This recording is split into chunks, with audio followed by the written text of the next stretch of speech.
Hello students, welcome to this video lecture on water withdrawals and uses. In this video lecture, we will discuss crops and crop seasons in India.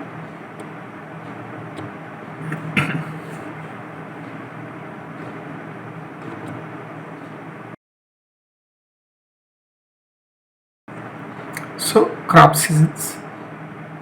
So, there are three types of crop seasons in India: Rabi, Kharif, and Zaid.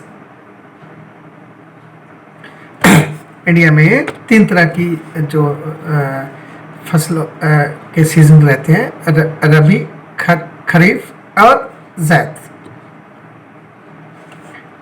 तो इसको हम जो seasons हैं इसको south India और southern India और northern India में भी ऐसे डिवाइड कर सकते हैं, क्लासिफाई कर सकते हैं। तो जैसे साउदर्न इंडिया है, the weather conditions are moderate, neither touching extreme hot और एक्सट्रीम कोल्ड। जो साउदर्न इंडिया में ना तो वो एक्सट्रीम हॉट जाता है ना एक्सट्रीम कोल्ड जाता है, तो as a result three crop season can be recognised. तो वहाँ पे तीन सीजन जो है हम लोग रिकग्नाइज कर सकते हैं। कौन से तीन? They are hot weather crop season,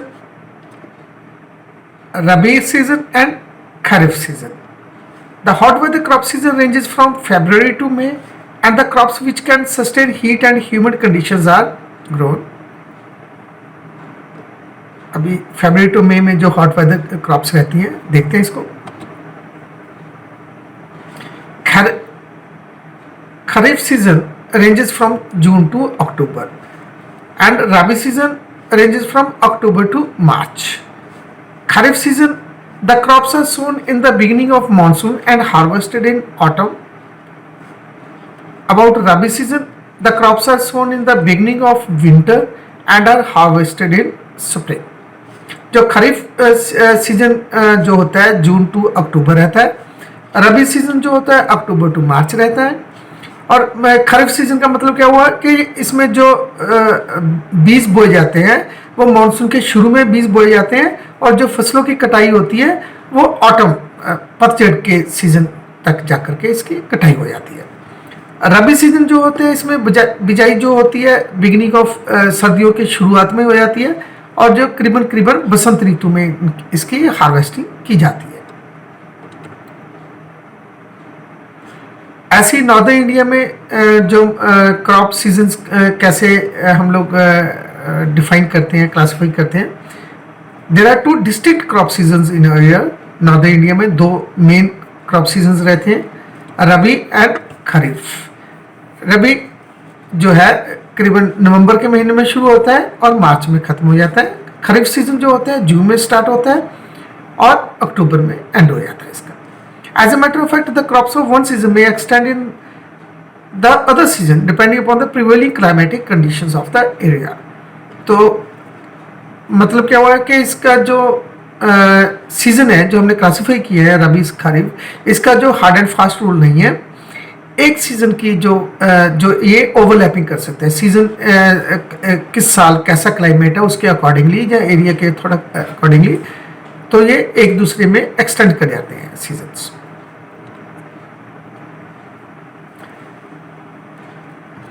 अब इसको रबी खरीफ और जायद में हम अलग से क्लासिफाई करके देखते हैं। Crops, rabi crops, these crops need relatively cool climate during the period of growth but warm climate during the germination of their seed and maturation. जो रबी क्रॉप्स होती हैं जब बीज बोया जाता है तो थोड़ा ठंडा मौसम अनुकूल रहता है, लेकिन जब इस जो मैच्योरेशन और हार्वेस्टिंग टाइम पे जो है इसका वार्म गर्म जो मौसम है वो ठीक रहता है। तो कैसे आएगा सोइंग सीजन? ठंडा जो टाइम है अक्टूबर टू दिसंबर रहता है, लेकिन इसका हार्वेस्टिंग सीजन जो थोड़ी जब गर्मी रहती है तो फरवरी टू अप्रैल। सो कौन सी इंपॉर्टेंट क्रॉप्स है रबी की? व्हीट, बार्ले, ग्राम, लिनसीड, मस्टर्ड, मसूर, पीस एंड पोटैटोस। ये इनकी इंपॉर्टेंट क्रॉप्स है, रबी क्रॉप्स है।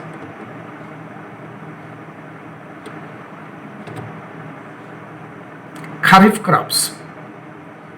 These crops are sown at the beginning of the southwest monsoon and harvested at the end of the southwest monsoon. इन फसलों को पानी ज़्यादा चाहिए होता है और ये साउथ वेस्ट मानसून जब आते हैं इंडिया में, नॉर्दर्न इंडिया में मेनली, तो उसकी शुरुआत में बिजाई की जाती है और जब वो ऑलमोस्ट ख़त्म हो जाते हैं तो तब इनकी हार्वेस्टिंग हो जाती है. तो सोइंग सीजन क्या रहेगा? मई टू जुलाई. और सोइंग सीजन मतलब बिजाई का सीजन, और कटाई कब होती है? सितंबर टू अक्टूबर. और मेन जो इम्पोर्टेंट क्रॉप्स कौन सी हैं kharif? Jowar, bajra, rice, maize, cotton, groundnut, jute, hemp, sugar cane, tobacco. ठीक है. ज़्यादा जो फसलें हैं आमतौर पे ये सब्जियां वगैरह रहती हैं. और ये कैसी होती है देखते हैं इसको. Besides kharif and rabi crops there are certain crops which are being raised throughout the year due to artificial irrigation. तो जो मेन जो नेचुरल रहती है रबी एंड खरीफ रहती है, लेकिन क्योंकि आर्टिफिशियल इरिगेशन अभी अवेलेबल है तो इन बिटवीन जो गैप पीरियड होता है तो तब जायद जो फसलें उगा ली जाती है. तो ये दो तरह की रहेगी, जायद खरीफ एंड जायद रबी. जायद खरीफ कौन सी हुई? Crops are sown in August September and harvested in December January. तो उसके बाद में खरीफ के बाद में अगस्त सितंबर में इनको बीजा जाता है और दिसंबर जनवरी में इसको हार्वेस्टिंग की जा सकती है, इसकी कटाई की जा सकती है. इंपॉर्टेंट क्रॉप्स कौन सी है इसकी जायद खरीफ की? Rice, jowar, rapeseed, cotton, oil seeds.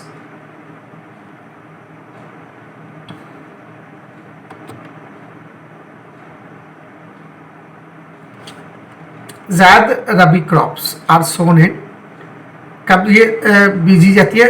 February to March. Harvesting is in April to May. और इम्पॉर्टेंट क्रॉप्स कौन सी है जायद रबी की? वाटरमेलन, टॉरिस, cucumber, leafy and other vegetables. जैसे मैंने बताया जायद जो क्रॉप्स हैं वो मेनली वेजिटेबल क्रॉप्स रहती हैं.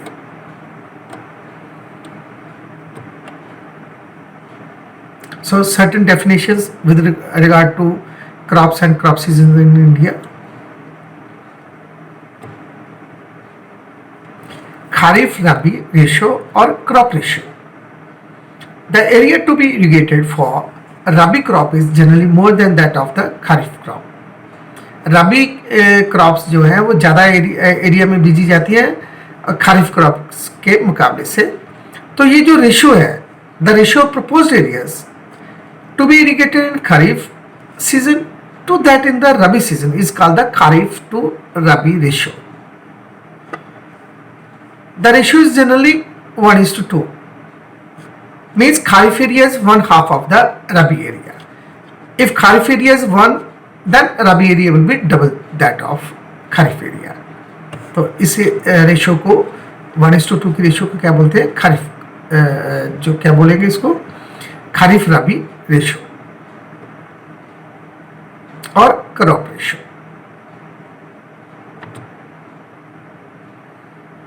Palaeo irrigation.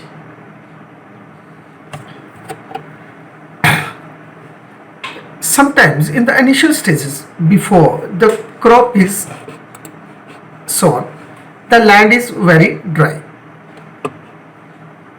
कब क्या होता है कि कुछ इनिशियल स्टेज में जब फसल को बीजा जाता है तो जो खेत हैं वो काफ़ी सूखे होते हैं कई बार. This particularly happens at the time of sowing of rabi crops because of hot September when the soil may be too dry to be sown easily. आमतौर पे जब रबी क्रॉप्स की बिजाई की जाती है सितंबर के मंथ में, तब काफ़ी गर्मी रहती है तो मौसम में, तो खेत बहुत सूखे होते हैं, इतने ज़्यादा सूखे होते हैं कि बिजाई करना बहुत मुश्किल काम हो सकता है. तो in such a case the soil is moistened with water so as to help in sowing of the crops. तो इन हालातों में जब बहुत ज़्यादा सूखापन रहता है तो उसमें थोड़ा पानी करके उसको थोड़ा नरम किया जाता है खेतों को. तो is this is known as paleo irrigation. इस टाइप की इरिगेशन को हम लोग पैलियो इरिगेशन की टर्म से डिनोट करते हैं।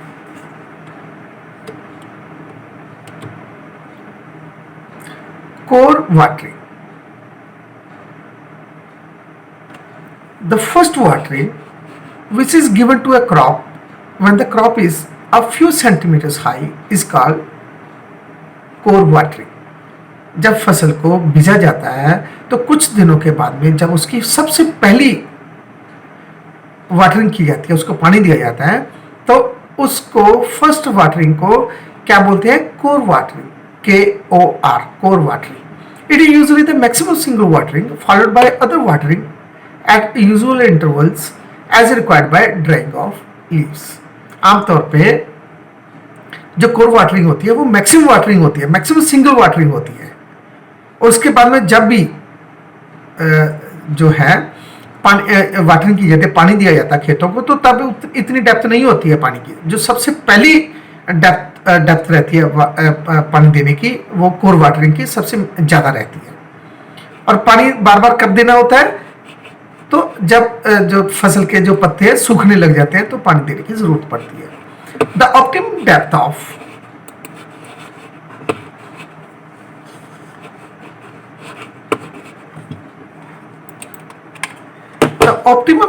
Of core watering for different crops are different. तो तो अलग अलग फसलों की कोर डेप्थ अलग अलग होती है। For example the optimum depth of core watering for rice is 19 centimetre, rice की 19 सेंटीमीटर है। और wheat in UP is about 13.5 centimetre. UP में वीट की जो कोर वाटरिंग की डेप्थ आमतौर पे 13.5 सेंटीमीटर रहती है। And for sugar cane it is 16.5 centimetre. और गन्ने इसकी शुगर केन के लिए ये 16.5 सेंटीमीटर एवरेज रहती है। Core watering must be applied within a fixed limited period called core period।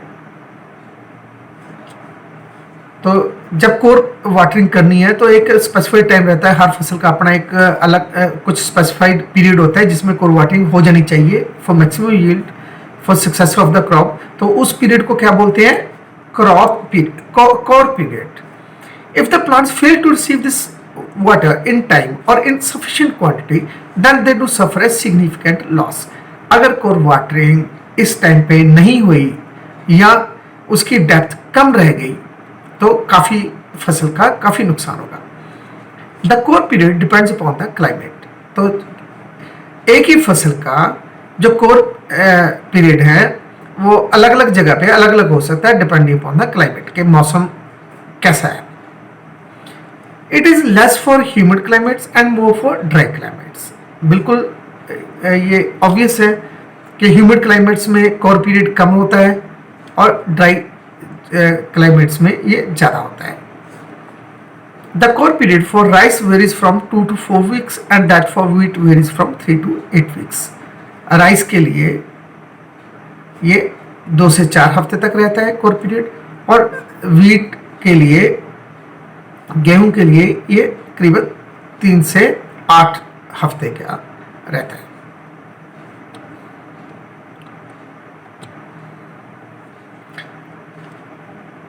तो जो नेक्स्ट टर्म आती है that is cash crops.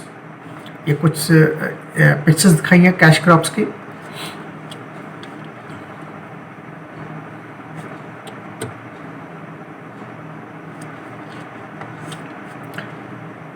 A cash crop may be defined as a crop which has to be encashed in the market for processing, etc., as it cannot be consumed directly by the cultivators।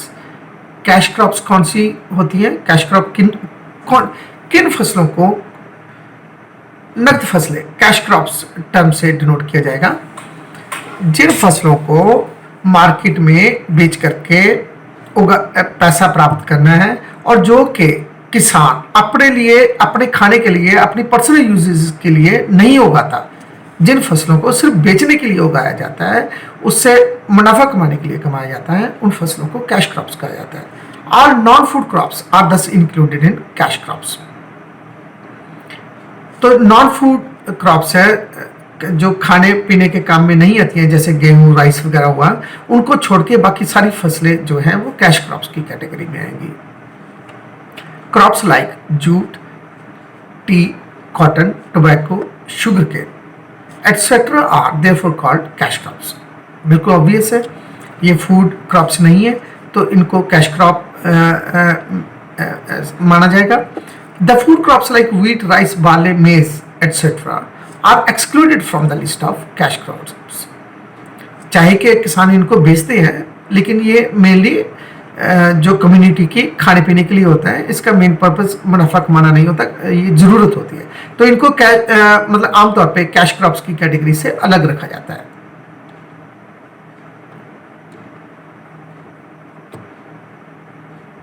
Crop rotation.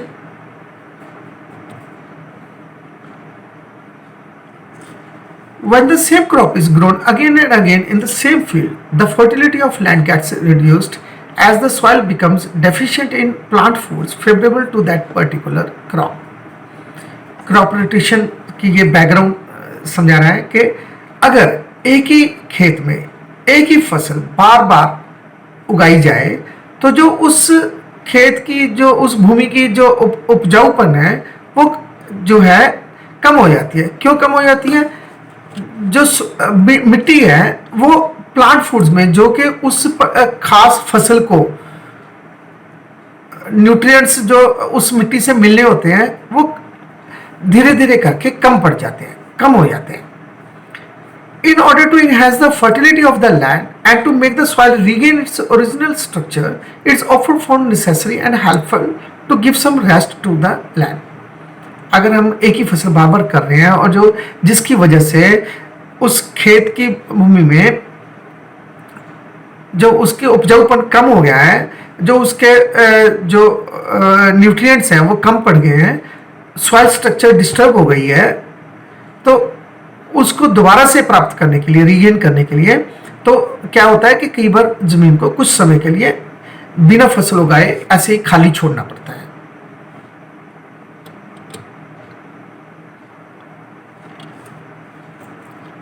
This can be achieved either by allowing the land to lie fallow without any cultivation for some time, or to grow crops which do not mainly require those sorts of foods which were mainly required by the earlier grown crop. अगर भूमि का उपजाऊपन खत्म हो गया है, उसमें nutrients कम पड़ गए हैं, सॉइल स्ट्रक्चर खराब हो गया है, या तो उसको थोड़ी देर के लिए खाली छोड़ा जाए, मतलब allowing the land to lie fallow. Fallow means बिना जुताई के जमीन, खेत की जो भूमि को छोड़ना, बिना जुताई के कुछ समय के लिए छोड़ देना, उसको क्या बोलते हैं? फैलो. तो या तो लैंड को has to be to lie fallow for some time, या हम लोग क्या करें, कुछ ऐसी फसलें उगाएं जिनको वो न्यूट्रिएंट्स नहीं चाहिए जो जमीन में कम पड़ गए हैं, जो है वो अगर अवेलेबल है उस क्रॉप को वही चाहिए जो अवेलेबल है, तो उसमें कोई मुश्किल नहीं है, हम लोग कोई दूसरी फसल उगा सकते हैं. This method of growing different crops in rotation one after the another in the same field is called rotation of crops. तो फसलों की पैदावार सही लेने के लिए हम खेतों को खाली तो नहीं छोड़ना चाहेंगे. अगर खाली नहीं छोड़ना है तो अगर एक फसल है, न्यूट्रिएंट्स उसके लिए कम हो रहे हैं, तो उसकी जगह पे कोई दूसरी फसल जिसको वो न्यूट्रिएंट्स नहीं चाहिए और जो अवेलेबल है, तो दूसरी फसल हम उगाएंगे. तो ऐसे फसलों, कभी एक फसल उगाई, उसके बाद में दूसरी उगाई, फिर पहली उगाई, फिर दूसरी उगाई, जहाँ ऐसे 2 या 3 की ऐसे रोटेशन कर दे क्रॉप्स की, तो इसको क्या बोलेंगे? Rotation of crops. A cash crop may be followed by a fodder crop which in turn may be followed by a soil renovating crop like gram, which being a leguminous crop helps in giving nitrogen to the fields, thereby renovating the soil. एक cash crop जो होती है, उसके बाद में हम लोग कोई फॉडर क्रॉप, पशुओं के चारे वाली कोई ऐसी हल्की फसल भी उगा सकते हैं, which in turn may be followed by soil renovating crop like gram, जिसके बाद में फर्दर जो सॉइल रेनोवेटिंग, जो भूमि को दोबारा से उपजाऊ बनाने वाली कुछ फसलें रहती हैं, जैसे कि ग्राम होते हैं, being a leguminous crops, leguminous crops कौन सी होती है, जैसे राजमा, काले चने, सफ़ेद चने। तो जो बीज होते हैं, हार्ड बीज वाले जो लेग्यूम्स वाली फसलें होती हैं, वो बाद में उनको उगा सकते हैं। वो क्यों? क्योंकि इनको उगाने से जो खेतों में नाइट्रोजन, जो कि बहुत उपजाऊ नाइट्रोजन जैसे खाद आती है इसकी नाइट्रोजनस, तो नाइट्रोजन जो फील्ड्स को जो कमी हो जाती है वो इसको लेग्यूम्स जो ये वाली फसलें होती हैं वो पूरा कर देती हैं। तो ऐसे हम लोग रोटेशन से उपजाऊपन बनाए रख सकते हैं खेतों का।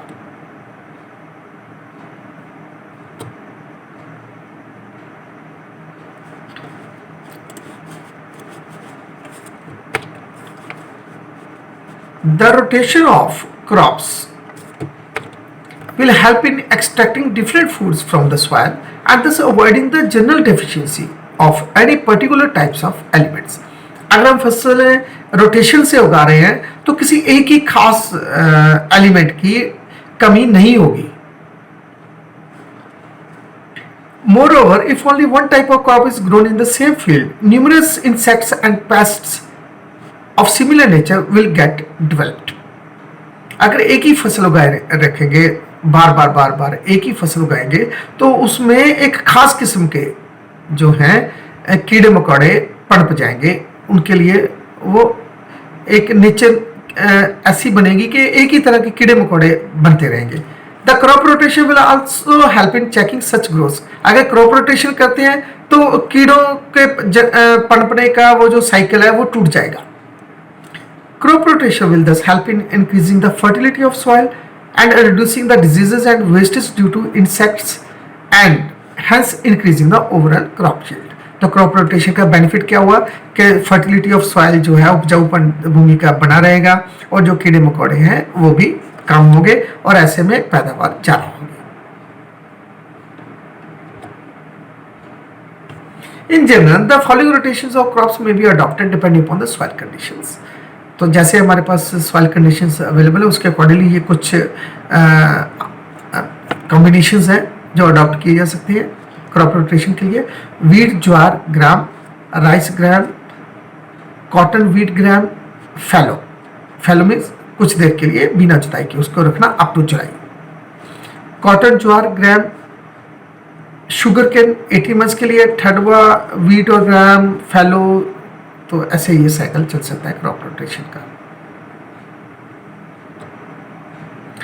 Cropping pattern, let's see. Cropping pattern होता क्या है? Cropping pattern refers to proportion of land under cultivation of different crops at different points of time. तो क्या है क्रॉपिंग पैटर्न? ये जो proportion of land under cultivation of different crops, तो अलग अलग टाइम पे अलग अलग फसलें कितने समय के लिए जो हैं और उगाई गई हैं, ये हमारा इसको क्या टर्म यूज कर रहा है? Cropping pattern. This indicates the time and arrangement of crops in a particular land area. किस समय में कितना और कैसे अरेंज की गई फसलें। Any change in cropping pattern would cause change in the proportion of land under different crops, change in space sequence and time of crops.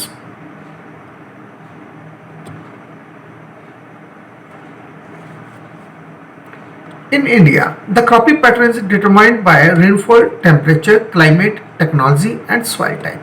India में जो क्रॉपिंग पैटर्न हम लोग अपने खेतों के लिए अडॉप्ट करना चाहेंगे वो किन पे डिपेंड करेगा कि रेनफॉल का पैटर्न क्या है, रेनफॉल कितनी हो रही है, टेम्परेचर कैसे डिफरेंट मंथ्स में कैसे टेम्परेचर जो वेरी कर रहा है, क्लाइमेट क्या है, टेक्नोलॉजी कौन सी यूज़ कर रहे हैं हम लोग, हमारी सॉइल टाइप क्या है। इन सारी चीज़ों पे डिपेंड करेगा कि हमने कौन सा क्रॉपिंग पैटर्न अडॉप्ट करना है, कौन सी फसल कितनी देर के लिए और कितनी फसलें एक ही टाइम पे अपने खेत में उगानी है। ये सारा cropping pattern, different cropping patterns बनते हैं। In order to obtain maximum yields different patterns of cropping are practised. सिर्फ एक ही क्रॉपिंग पैटर्न नहीं है, डिफरेंट क्रॉपिंग पैटर्न्स है, तो वो पीरियडिकली डिफरेंट क्रॉपिंग पैटर्न्स हम लोग अडॉप्ट कर सकते हैं ज़्यादा से ज़्यादा पैदावार लेने के लिए। The major cropping patterns include the following. कौन कौन से मेजर क्रॉपिंग पैटर्न्स हैं? Monocropping, mixed cropping, intercropping.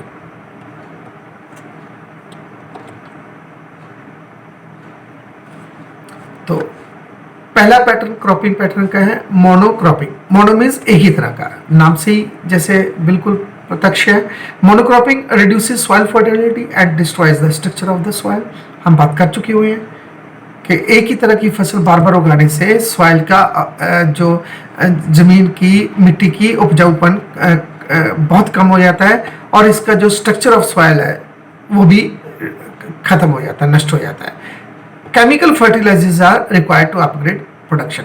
अगर से उतनी ही पैदावार हमें मेंटेन करनी है, बना के रखनी है, तो हमें फर्टिलाइजर्स जो महंगे महंगे जो है फर्टिलाइजर है उनको यूज करना पड़ेगा। This practice allows the spread of pests and diseases. एक ही तरह की फसल उगाने से तो जो कीड़े मकोड़े हैं वो वहाँ पे पैदा हो जाते हैं और उनका साइकिल नहीं टूटता है, तो आखिर में काफी नुकसान होने लगता है फसलों का।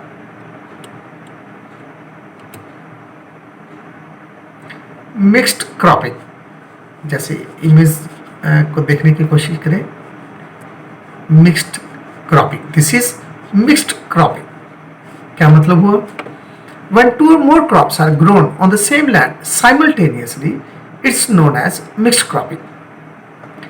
जब खेत में दो या दो से ज्यादा फसलें एक ही समय में उगाई जाए तो इसको क्या बोलते हैं? Mixed cropping. क्या होता है कि जो बीज होते हैं अलग अलग फसलों के, दो या दो से ज्यादा, उनको आपस में मिक्स करके एक ही टाइम पे उगा दिया जाता है, एक ही टाइम पे बीज दिया जाएगा। For example, growing wheat and gram on the same land at the same time is mixed cropping. This practice minimizes the risk of failure of one of crops and ensures against crop failure due to abnormal weather conditions.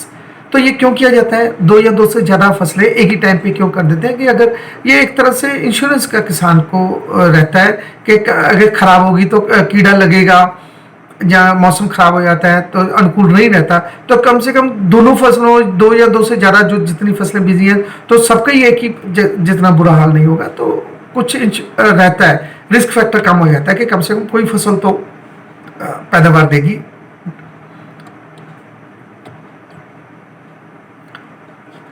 The crops to be grown together should have different maturation time and different water requirements.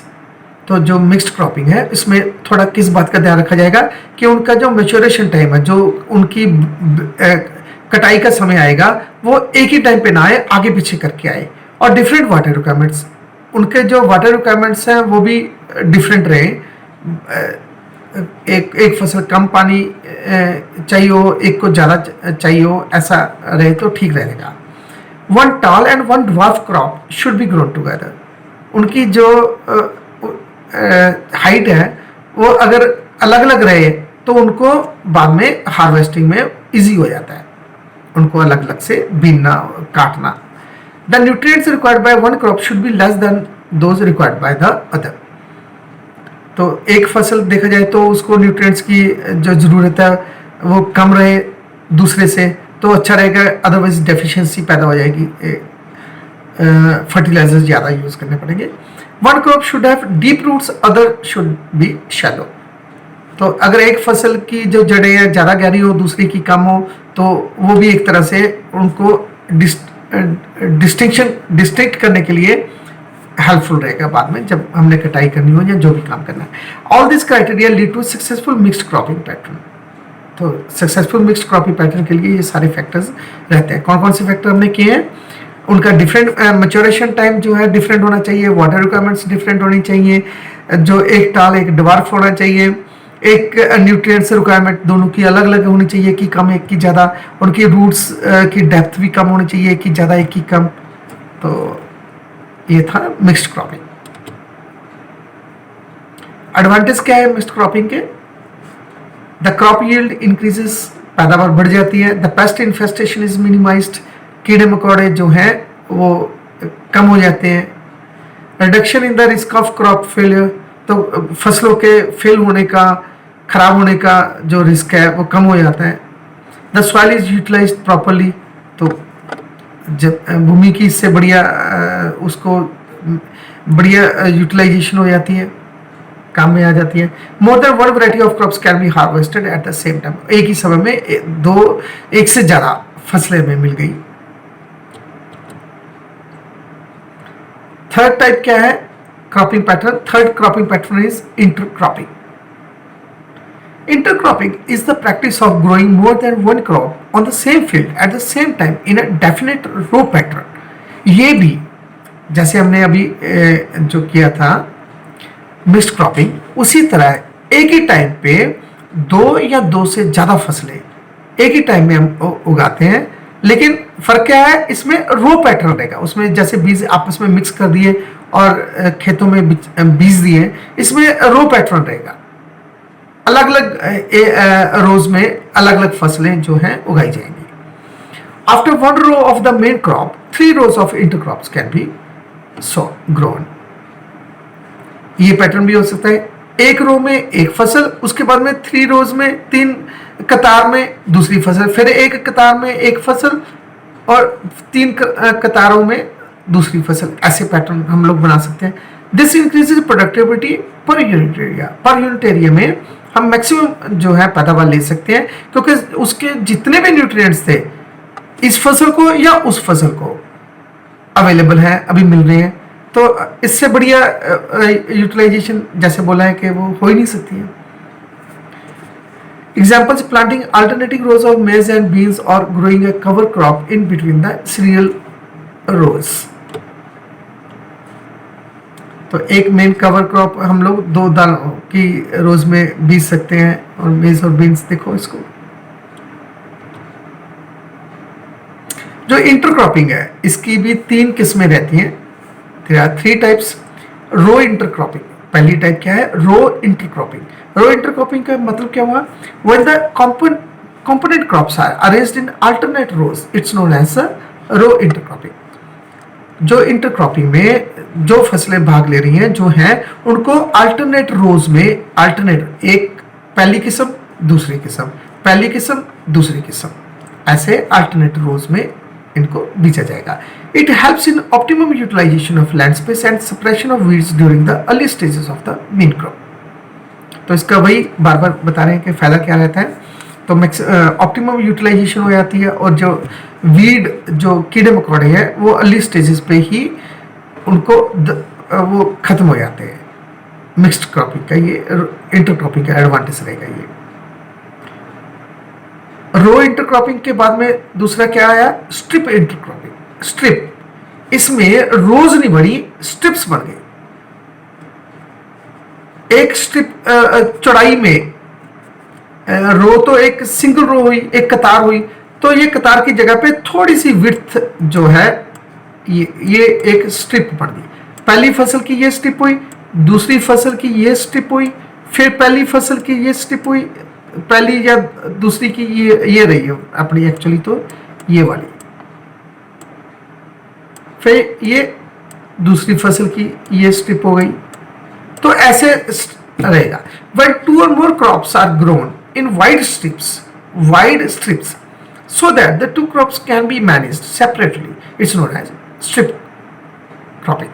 अगर wide strips रहती है, क्यों wide strips चाहिए होंगी? क्योंकि इनको individually बड़े अच्छे ढंग से बीजा जा सकता है, हार्वेस्टिंग कर पाएंगे। पानी वाटर रिक्वायरमेंट्स है, जैसे जहाँ इसकी अलग अलग हमने जो है फर्टिलाइजर्स यूज़ करने हैं, कीड़े मार जो दवा डालनी है, अलग अलग रिक्वायरमेंट रहती है, तो इसे मैनेज करना बहुत ईजी हो जाता है इसका। However, the crops are close enough to interact। फिर भी ऐसा नहीं है कि अलग अलग खेतों में नहीं है, आपस में एक दूसरे के नज़दीक है, और जो इसकी ऑप्टिमल यूटिलाइजेशन ऑफ लैंड हो रही है, जो न्यूट्रिएंट्स हैं वो एक सारे अवेलेबल है, इतने दूर नहीं है ये, फिर भी इतने दूर नहीं है। रिले इंटरक्रॉपिंग, तीसरी जो किस्म है इंटरक्रॉपिंग की, that is relay intercropping. In this type of intercropping a second crop is planted when the existing crop has flowered but not harvested. क्या हुआ इसमें? पहली दोनों किस्मों में क्या था कि एक ही टाइम पे वो बीजी जाएगी। इसमें क्या हुआ कि एक फसल बीजी, जब उसमें फूल अंकुर निकलने शुरू हुए तब दूसरी फसल को बीजा जाएगा। तो ऐसे उनकी बिजाई में थोड़ा डिफरेंस रहता है। For example rice, cauliflower, onion, summer gourds. तो ये जो सब्जियों के और फसलों का जो ऐसे कॉम्बिनेशन बना करके इनको बीजा जाता है, पहले इंटरक्रॉपिंग कहलाएगा। एडवांटेजेस क्या है इंटरक्रॉपिंग के? The fertility of the soil is maintained, तो उपजाऊपना बना रहता है। The spread of disease and pests is controlled, कीड़े मकोड़ों को कंट्रोल करने में मदद रहती है। ऑप्टिमम यूटिलाइजेशन ऑफ रिसोर्सेज है ये। Space and time of growing more than one crop are saved, एक ही समय में दो या दो से ज़्यादा फसलें हमें मिल जाती हैं। Maximum utilisation of nutrients present in the soil, soil में जितने भी न्यूट्रिएंट्स हैं इस फसल को या उस फसल को या तीसरी फसल को, सबको अवेलेबल जितने भी न्यूट्रिएंट्स उस उपजाऊ का है किसी न किसी फसल में हमने यूज़ कर लिया, तो ये मैक्सिमम यूटिलाइजेशन है एक तरह से। Maize and soybean, bajra and lobia are some of the crops grown as intercrops. ये कुछ कॉम्बिनेशंस है जो इंटरक्रॉप्स के शेप में एक ही टाइम पे बीजी जाती है। क्रॉप रोटेशन हमने पढ़ा था, डेफिनेशन की थी पहले क्रॉप रोटेशन की, अब उसको थोड़ा करने की, देखने की, डिटेल में देखने की कोशिश करते हैं। In this pattern different crops are grown on the same land in pre plan succession. Crop rotation क्या हुआ? एक ही खेत में पहले से सोची समझी स्कीम से जो है एक से ज़्यादा फसलों को उगाना। सो ये रोटेशन जो होती है 1 ईयर हो सकती है, 2 ईयर रोटेशन हो सकती है और 3 ईयर 3 साल की रोटेशन हो सकती है फसलों में। देखते हैं एग्जैक्टली क्या है ये। Legumes are included in the crop rotation program to increase soil fertility. Crop rotation, एक फसल बीजी, दूसरी बीजी, फिर पहली बीजी, या पहली के बाद दूसरी या तीसरी, पहली दूसरी तीसरी चौथी। तो इस जो क्रॉप रोटेशन में एक लेग्यूम जरूर आएगा जो कि नाइट्रोजन प्रोवाइड करता है सॉइल को, भूमि को। तो वो जो है नाइट्रोजन जो है सॉइल को दोबारा से फर्टाइल करते हैं। The crops which require high fertility level जैसे कि wheat can be grown after the legumes. तो जिन फसलों को ज़्यादा न्यूट्रिएंट्स, हाई फर्टिलिटी लेवल चाहिए होता है, वो आमतौर पे लेग्यूम्स जो है, लेग्यूम्स बताया था जैसे राजमा का, सफ़ेद चने, काले चने, दालें वगैरह जो है उनको हार्वेस्ट करने के बाद में नेक्स्ट साइकिल में आमतौर पे हाई फर्टिलिटी लेवल वीट जैसे फसल को उगाया जाता है। The crops which require low inputs can be grown after the crops that require high inputs. जिनको हाई इनपुट चाहिए उसके बाद में लो इनपुट वाला हम लोग बीज सकते हैं, उसके बाद में लेग्यूम हो सकते हैं, उसके बाद में फिर हाई इनपुट वाले आ सकते हैं। तो ऐसे ये क्रॉप रोटेशन हो सकती है।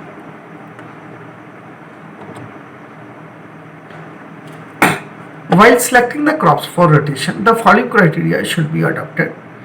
Enough moisture should be available.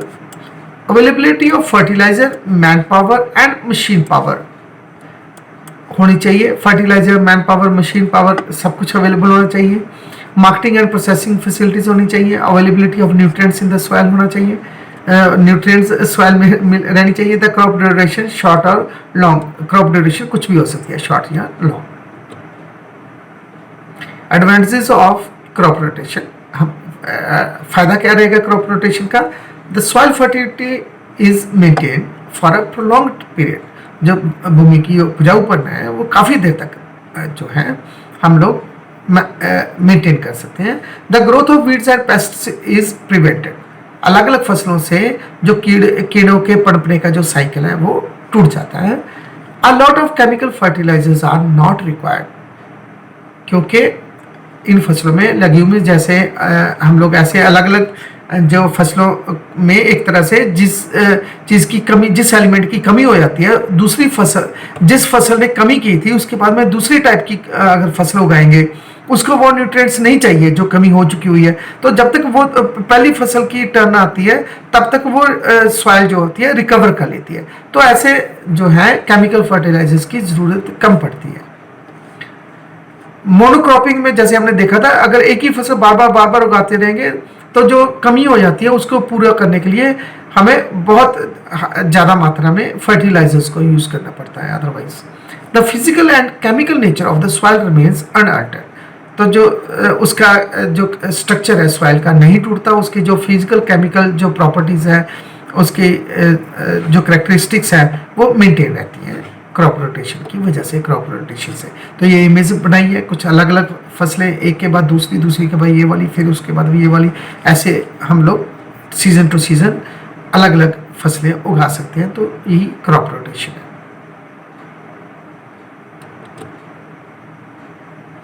Factors affecting crop patterns, हमें कौन सा क्रॉप पैटर्न जो है लेना चाहिए, कौन से फैक्टर्स हैं? The cropping patterns are affected by changes in agrarian policy, availability of agriculture inputs, improvement in technology. तो कौन सा क्रॉपिंग पैटर्न लेना है और कौन सी फसलों का क्या कॉम्बिनेशन बनाना है, किस पर डिपेंड करेगा? Agrarian policy. Agrarian policy means agriculture policy, कृषि पॉलिसीज को क्या, ठीक है। अवेलेबिलिटी ऑफ एग्रीकल्चर इनपुट्स, तो हमें बीज वगैरह, मशीनरी, इम्प्रूवमेंट इन टेक्नोलॉजी, जो बीज हैं, जो मशीनरी है, जो उसकी गवर्नमेंट उसकी मार्केट प्राइस देगी, परचेज प्राइस होगी, इन सब चीज़ों से डिपेंड करेगा कि किस टाइम पे किस चीज़ की ज़्यादा ज़रूरत है और कौन सी हम लोग आराम से क्रॉप रोटेशन ले सकते हैं। तो क्रॉप पैटर्न क्या बना सकते हैं? The cropping patterns are beneficial in improving the fertility of the soil, thereby increasing the yield of the crops. बार कर चुके हैं हम लोग, फर्टिलिटी बढ़ाता है।